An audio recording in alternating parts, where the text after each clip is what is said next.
اما بعد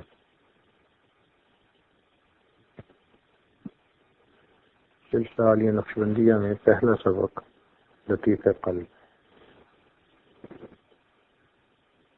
لطیف قلب سے مراقبہ کرنے کا طریقہ یہ ہے کہ سالک تھوڑی دیر کے لیے اپنے دل کو تمام خیالات سے فارغ کرے اور یہ دل میں سوچے، نیت کرے کہ اللہ رب العزت کی رحمت آ رہی ہے، دل میں سما رہی ہے، دل کی ظلمت اور سیاہی دور ہو رہی ہے اور میرا دل اللہ اللہ بول رہا ہے۔ ایک موٹا سا دستور ہے کہ جب بھی کسی چیز میں ویکیوم کریٹ کر دیا جائے تو کوئی نہ کوئی چیز اس کو بھر دیتی ہے۔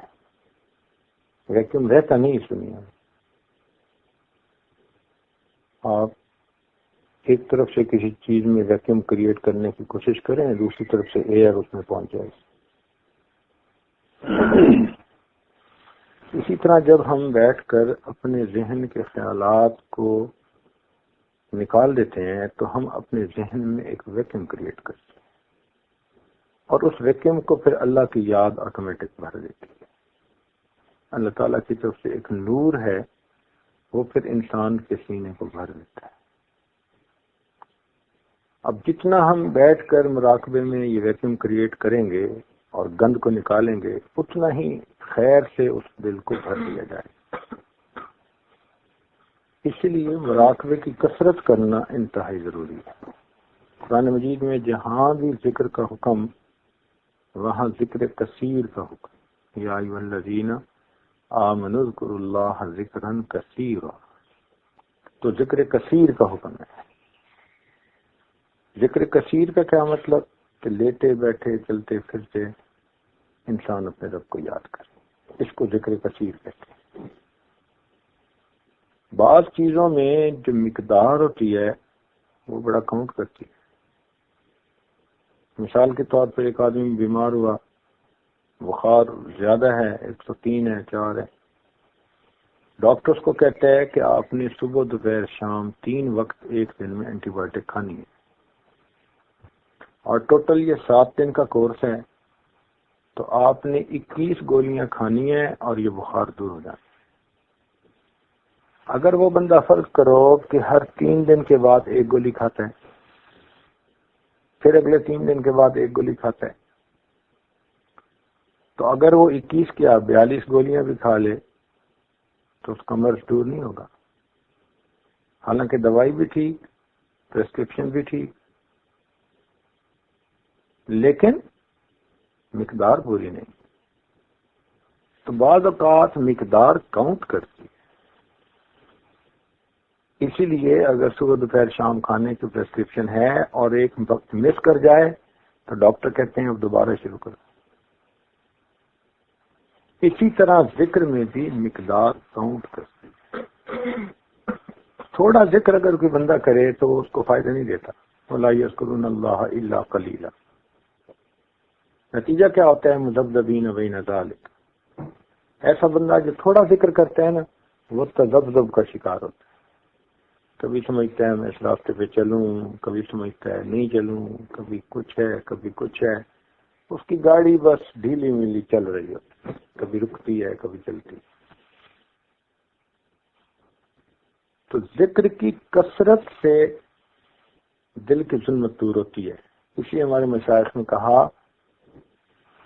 کہ ذکر کی گندگی ہمیشہ ذکر سے دور ہوتی ہے۔ انسان کو کیسے پتہ چلے کہ میرے ذہن کی یہ سوچ رحمانی ہے یا شیطانی ہے؟ ذکر اس کو واضح کرتا ہے، تقوی واضح کرتا ہے۔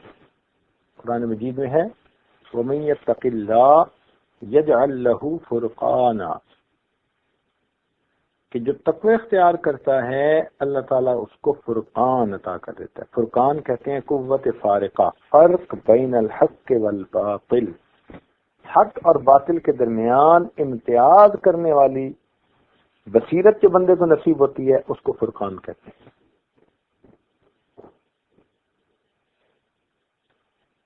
ظاہر میں کچھ نظر نہیں آ رہا ہوتا، مگر باطن کی بصیرت بتا دیتی ہے اس میں خیر ہے۔ ظاہر میں نظر نہیں آ رہا ہوتا، باطن کی بصیرت بتا دیتی ہے آگے جا کے اس میں شر ہے۔ یہ نعمت ہے جو ذکر کی کثرت سے اللہ تعالیٰ اللہ والوں کو عطا کر دیتے ہیں۔ اس لیے ذکر کی کثرت کریں، اتنی کثرت کہ لیٹے بیٹھے چلتے پھرتے ہر وقت اللہ تعالیٰ کے ساتھ انسان کی لو لگی ہوئی، لیٹے بیٹھے چلتے پھرتے 8 پہر ہو اللہ اللہ اللہ، حتیٰ کہ انسان کے رگ رگ اور ریشے ریشے سے گناہوں کا کھوٹ نکل جائے، ایسی کیفیت ہے۔ یہ نسبت کا نور ایسا ہے، جب انسان کے جسم میں سرایت کر دیتا ہے تو جسم کے روئیں روئیں کو یہ دھو کے رکھ دیتا ہے۔ ایسے انسان کا جینا اللہ کے لیے، مرنا اللہ کے لیے، ان صلاتی و نسکی و محیای و مماتی للہ رب العالمین۔ تو جو انسان اس طرح اپنے آپ کو اللہ تعالیٰ کے سپرد کر دیتا ہے پھر اللہ تعالیٰ اس بندے کو لیٹ ڈاؤن نہیں ہونے دیتا۔ وہ پروردگار ہے۔ ایسا نہیں ہے کہ بھئی ایک آدمی اپنے آپ کو سپرد کر دے گا اللہ تعالیٰ اس کو بے سہارا کر دے گا، اللہ تعالیٰ پشت پناہی فرماتے ہیں۔ تو ان تمام چیزوں کی اصول وہ کثرت ذکر، یہیں پہ آ کے اکثر سالکین دھوکہ کھا جاتے ہیں، بیت بھی ہو جاتے ہیں، وضاقتہ بھی بدل لیتے ہیں، مگر کثرت ذکر پہ نہیں آتے۔ مراقبہ اول تو ہوتا نہیں، اگر ہوتا ہے تو 5 منٹ اور 10 منٹ۔ اب منٹوں کے مراقبے سے خدا تھوڑا ملتا ہے، منٹوں کے کام میں تو دنیا نہیں ملتی۔ آپ چند منٹ کوئی کام کریں اور سمجھیں کہ مجھے اس سے دنیا مل جائے گی تو دنیا نہیں ملتی۔ تو چند منٹوں کے لگانے سے دنیا کا پروردگار تھوڑا ملے گا۔ دنیا کا دستور ہے اگر کسی کے ساتھ ملنے کے لیے جاؤ تو اس کے لیے انتظار کرنا پڑتا ہے، ویٹ کرنا پڑتا ہے۔ آپ جائیں نا کسی آفس میں، آپ نے ویزا کے لیے جانا ہے کسی سیکشن میں، لمبی لائن، ویٹ کرو جی بیٹھ کے۔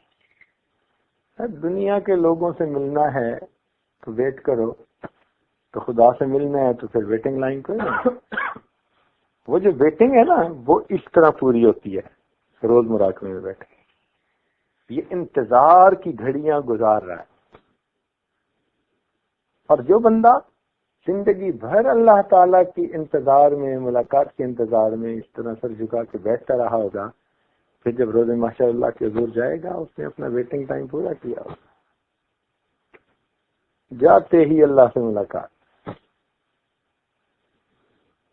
اور جو دنیا میں نہیں کریں گے ان کو اللہ سے ملاقات کے لیے آخرت کا ویٹنگ ٹائم، مگر آخرت کا ویٹنگ ٹائم تو بہت ہی زیادہ سخت ہے۔ کوئی بندہ وہاں پر 1000 سال کھڑا ہوگا، کوئی 2000 سال کھڑا ہوگا۔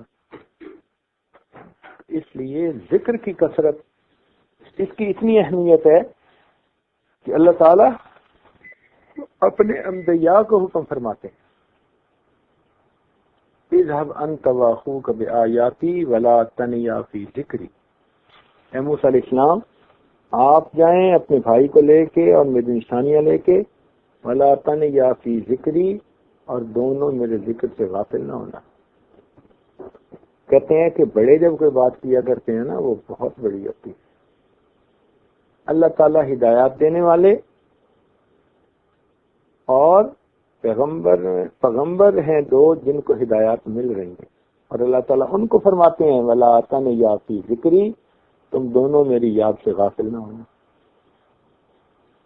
اس لیے ہم اگر چاہتے ہیں کہ دل سے دنیا کی محبت نکلے، گناہوں کی ظلمت دور ہو، تو اس کا ہمیں ایک ہی حل ہے کہ ہم ذکر کی کثرت کریں،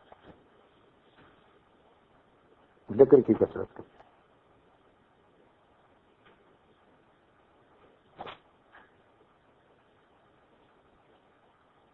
ذکر کی کثرت سے پھر یہ دل دھل جاتے ہیں۔ اس کی مثال ایسی ہے جیسے بارش ہوتی ہے تو زمین دھل جاتی ہے، ذکر کی کثرت سے رحمت کی بارش ہوتی ہے تو دل دھل جاتا ہے۔ شاہ ولی اللہ محمد دہلوی رحمۃ اللہ نے لکھا ہے کہ دل کی زمین جو ہے نا، اس پر اگر ناپاکی ہو، نجاست ہو، تو اس کے دھلنے کے دو طریقے، صاف ہونے کے دو طریقے۔ ایک طریقہ تو یہ ہے کہ اتنا پانی برسے کہ وہ نجاست دھل کے ختم ہو جائے، اب جو زمین خشک ہوگی تو پاک ہوگی۔ اور دوسرا طریقہ یہ ہے کہ اس نجاست پر سورج اتنا چمکے کہ دھوپ کی وجہ سے اس نجاست کا نام و نشان مٹ جائے، نہ رنگ رہے نہ بو رہے، اب زمین پھر پاک ہو جائے گی۔ تو جس طرح زمین کے پاک ہونے کے دو طریقے، اسی طرح دل کی زمین پاک ہونے کے بھی دو ہی طریقے۔ ایک تو یہ کہ انسان ذکر کی اتنی کثرت کرے کہ رحمت کی بارش برسے دل کی بیماریوں اور نجاستوں کو ختم کر کے رکھ دے، اب دل کی زمین پاک ہو گئی۔ اور دوسرا طریقہ یہ ہے کہ انسان اپنے شیخ کی صحبت میں رہے، اس کی خدمت کرے، اور شیخ کے قلب کا سورج اپنی شعائیں اس دل کی زمین کے اوپر ڈالے۔ یہ جو فیض ہوتا ہے نا، یہ پھر اس نجاست کا نام و نشان مٹا دیتا ہے اور انسان کا دل پاک کرتا ہے۔ اس لیے ہمیں چاہیے کہ ہم کثرت سے ذکر کریں تاکہ اللہ رب العزت ہمیں فنائے قلبی نصیب کرے۔ فنائے قلبی ایسی چیز ہے کہ جس کے حاصل ہونے کے بعد انسان ہر وقت اللہ تعالیٰ کی یاد میں ڈوبا رہتا ہے۔ اب اس کا یہ مطلب نہیں کہ وہ مصلی پہ بیٹھا رہتا ہے، کام کوئی نہیں کرتا، نہیں، کھاتا بھی ہے، پیتا بھی ہے، گھر والوں کے ساتھ بھی رہتا ہے، کاروبار میں بھی رہتا ہے، دنیا کے کام کاج بھی کرتا ہے، مگر باخدا بن کے بھی۔ دیکھیں نا آج دنیا کی محبت ہمارے دل میں کیسے ہے، اٹھتے بیٹھتے دنیا کے خیال ہیں ہمارے ذہن میں، حتیٰ کہ ہم نماز میں ارادہ کرتے ہیں کہ دنیا کی سوچ ہمارے دل میں نہ آئے، اس کے باوجود دنیا کے خیال آ رہے ہوتے ہیں۔ اس کو کہتے ہیں فنا فی الدنیا۔